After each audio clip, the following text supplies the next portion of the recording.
Good evening दोस्तों। आज हम लोग बात करते हैं घनमूल निकालना। मैं रजत त्रिवेदी आज आप लोगों को बताइए किस तरीके से घनमूल निकाला जाता है। देखिए आपकी एक संख्या, पहली संख्या आपकी दी गई है 658 503। इसको किस तरीके से आप घनमूल निकालेंगे जाके आप सबसे पहले चेक करिए इकाई का मान कितना दिया गया है। इकाई का मान आपने चेक किया है, इकाई का मान आपका कितना दिया गया है 3। अब आप चेक करिए किसका घन करने पे इकाई का मान 3 आता है। तो देखिए 7 का क्यूब कर रहा है, इकाई का मान आपको कितना मिल रहा है जाके 3। तो श्योर हो गया कि इस संख्या का जो इकाई का मान रहेगा जाके कितना रहेगा जाके 7 रहेगा। और घनमूल पे जो जोड़ा आपका बनता है वो 3 अंकों का बनता है। तो सबसे पहले आप 3 अंकों को छोड़ दीजिए, 1 2 3। 3 अंकों को आपने छोड़ा तो आपका कितना बचा जाके 658। अब इस 658 को आप चेक करिए। सर्वप्रथम ये संख्या किस संख्याओं के बीच में आ रही है।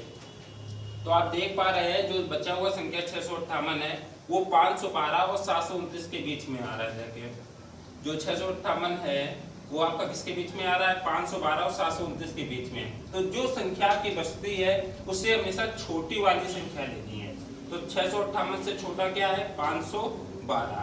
ये 512 किसका क्यूब है जाके 8 का। तो श्योर हो गया इसका जो घनमूल आएगा बेटा कितना आएगा जाके 87। कितना आएगा जाके 87। इसी के अनुसार हम दूसरी संख्या की ओर बढ़ते हैं। तो दूसरी संख्या आपकी क्या दी गई है 74088। इकाई का मान बेटा कितना दिया गया है 8। तो अब किसका क्यूब करने पे इकाई का मान 8 आता है। 2 का अगर आप क्यूब करेंगे इकाई का मान आपको कितना मिलेगा जाके 8। तो श्योर इकाई का मान कितना रहा होगा जाके 2। तो जोड़ा कितने का बनता है घनमूल पे 3 का। तो छोड़ दीजिए बेटा 3 अंक, 1 2 3। 3 अंक छोड़ दिए, बचा कितना 74। 74 आपका बेटा कहाँ पे सीन हो रहा है जाके 64 और 125 के बीच में। किसके बीच में 64 और 125 के बीच में। तो अभी आपको मैंने क्या बताया कि हमेशा कौन सी संख्या लेनी है छोटी। तो 74 से छोटा क्या है 64 की 125। तो आपको क्या सीन हो रहा है छोटा है 64। जो क्यूब कितने का बेटा 4 का। तो श्योर हो गया इसका घनमूल कितना हो जाएगा जाके बेटा 42। इसी तरीके से हम लोग तीसरा सवाल देखते बेटा। तो सबसे पहले क्या चेक करेंगे इकाई का मान। इकाई का मान बेटा कितना दिया गया है 2। जो कितने का क्यूब है बेटा, किसका क्यूब करने पे इकाई का मान 2 आता है। 8 का क्यूब करने इकाई का मान कितना मिलेगा बेटा 2। तो श्योर हो गया इकाई का मान बेटा कितना रहा होगा जाके 8। क्योंकि 8 का क्यूब करने पे इकाई का मान बेटा कितना मिलता है 2। कितने अंक छोड़ेंगे बेटा 3 अंक छोड़ेंगे। बचा कितना बेटा 110। 110 बेटा कहाँ पे आएगा 64 और 125 के बीच में। 64 और 125 के बीच में। तो मैंने क्या बताया था बेटा छोटी संख्या लेनी की बड़ी संख्या। तो 110 से छोटा क्या है 64 के 125। तो आपको सीन क्या होगा बेटा छोटा का 110 से छोटा क्या है 64। तो 64 क्यूब कितने का है 4 का। तो इसका घनमूल बेटा कितना हो गया 48।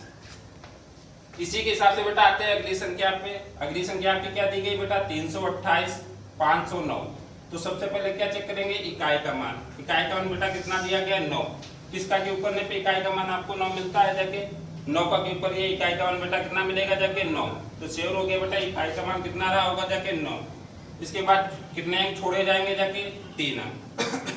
3 अंक छोड़ दिए बेटा बचे कितना 328। 328 बेटा कहाँ पे आएगा जाके 216 और 343 के बीच में।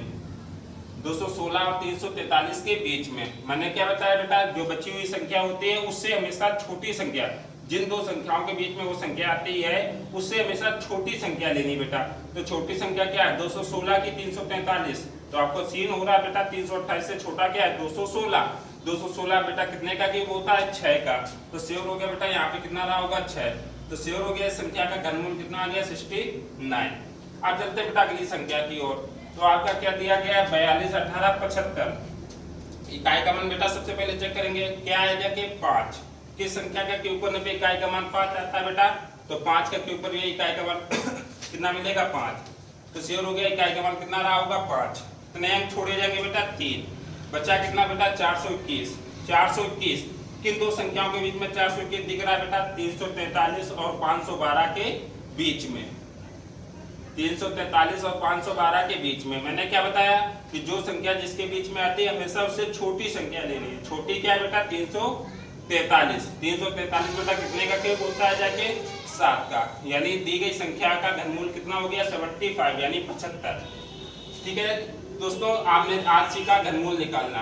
घनमूल निकालने में आपने हर नंबर का आपने आसानी तरीके से घनमूल निकाल दिया जाके। अगर कोई दिक्कत हो बेटा तो कमेंट बॉक्स पे आप हमें बताएं, उस पर सुधार किया जा सकता है जाके।